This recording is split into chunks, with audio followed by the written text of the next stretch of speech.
So much of our attention has been focused on the adults in all of this, dealing with recovery, rescue and recovery, and collecting your thoughts and your stuff and all of that. But we certainly care about the children because there's so many questions. How do you explain to them what's going on, why they're not in school, and how to deal with all the floodwaters? Because this is really a scary kind of situation. These kids aren't used to seeing anything like this. It's certainly not in their neighborhood. So we've got the expert in here who can tell us some things that you can do to help your kids cope through with all of this. Dr. Mindy Calandra, thank you so much for joining us. And first of all, we'll ask, are you okay, you and your family? Yes, our family, we've been very, very blessed that everybody is safe and dry. And, you know, certainly first I wanted to say my thoughts and prayers go out to all those families out there who are dealing with this tragedy. I guess the most important thing, first and foremost, is to tell your children they cannot play in that water.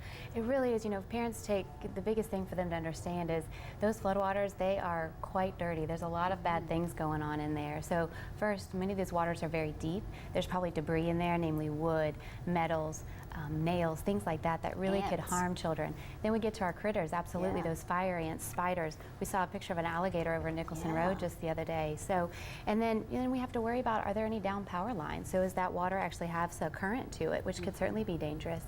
And then finally, those waters are definitely contaminated. So bacterias and other things that really can make children and adults very sick.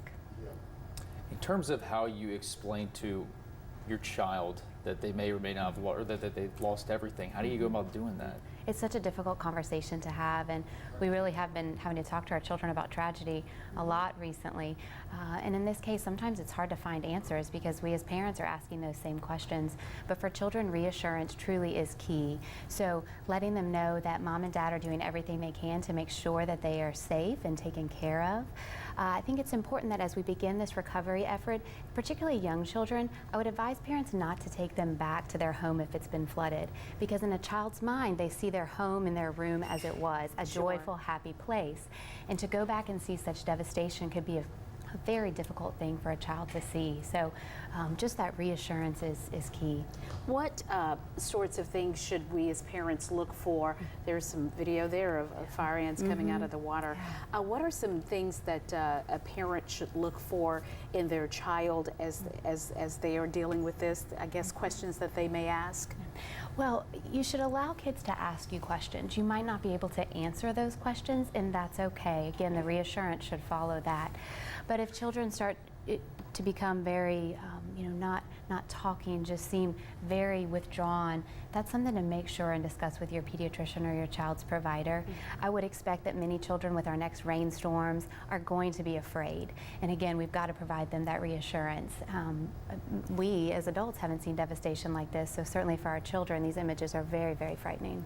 I was just thinking about the fact that so many kids are having to sleep in shelters for the time being. So how do you help them adjust to being in a different environment, a bed that's not their own?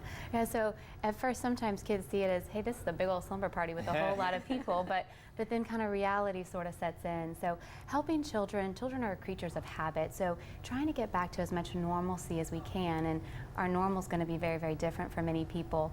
I saw today that Save the Children is going to be coming in from New Orleans and Mississippi to help set up activities at a lot of these rescue centers, which will be a very important thing, trying to get kids back to some kind of routine. And for those families that say their child is involved in dance or sports and they're actually able to get them to those activities, make sure let them do those activities, let them have their normal for right now.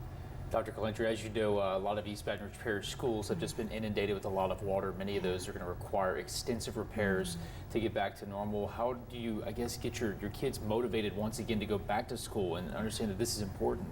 Yeah, 2 days into school and then here we are. So it is going to be a difficult adjustment for all kids. I think if you have some of those summer reading materials or things at home that you might be able to work with your kids on, that's great. But talking to them and letting them know that school's going to be back. We will be in school this year. They will get to go.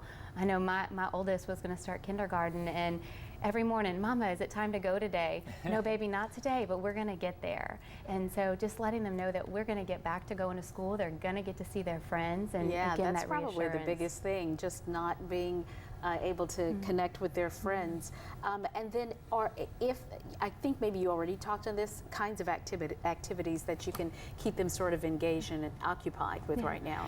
Yeah, trying to, again, if you have some workbooks or books, I know for those that are doing donations, consider maybe doing donations of books or toys or things like that, crayons, all those sort of things, because children that are in these shelters, remember, there's not a lot for them to do, and so it gives them some activities to work with. I think for those families who are wanting to make a donation and perhaps they have children, let your children go to the store with you and help you pick out some toys or things to bring. It teaches a great lesson of giving and caring for other people, but then also they get to tell you what the coolest toy is right now that other kids might enjoy.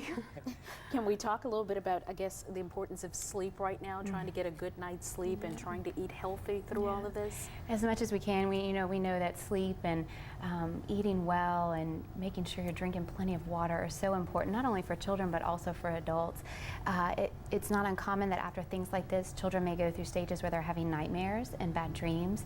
And again, that reassurance from parents that it's okay, mom and dad are here, we're taking care of you, but to know that that can probably be expected for many children. All right. A lot of good information, Dr. Mindy. We certainly appreciate you always on 4 o'clock and especially in times like this. Thank you so much. My pleasure. All right.